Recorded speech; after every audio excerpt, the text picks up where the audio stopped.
Hello and welcome to the 2025 benefit information videos. This one is specifically going to dive into our different tax advantage account options, so you can best understand how can I utilize these, which ones are best for me, and have a better idea of what they are. We have 3 different options, so we'll just dive right in. The first one we have is a health savings account, also known as an HSA. Only the high deductible plan members are eligible to participate in an HSA. So if you're on the basic plan or a different health insurance plan that's not high deductible, you are not eligible to contribute to this sort of account. But this account can be a great tool for those high deductible plans so that you can save for those medical expenses and those high deductibles. This account can be used for any and all medical related expenses, from prescriptions to doctor's appointments and everything in between. Those funds that you do deposit from your paycheck will roll over into future years. So if you contribute $1,000 this year and you don't use it all, it will roll over to next and keep growing. For you to be able to use if something does happen. So it's a really smart way to keep saving.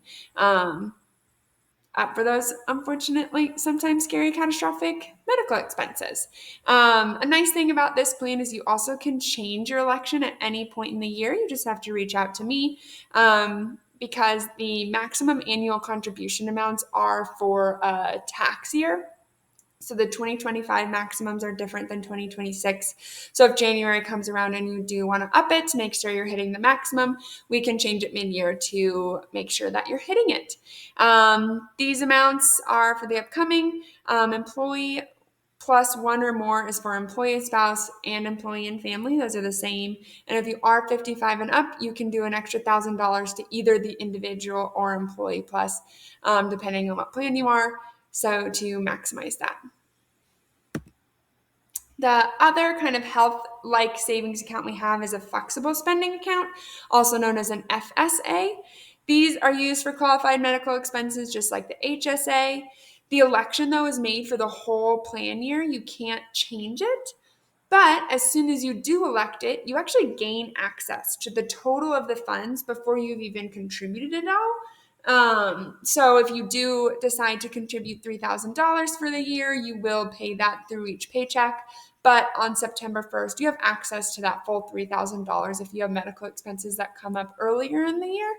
One component of this that's sometimes tricky to work around is that it is a use it or lose it account. So if you haven't spent all of the funds that you elected, you will lose them at the end of the plan year. So making sure you understand what your expenses are probably going to be this year will really help make sure you utilize everything that you contribute and don't lose any of it.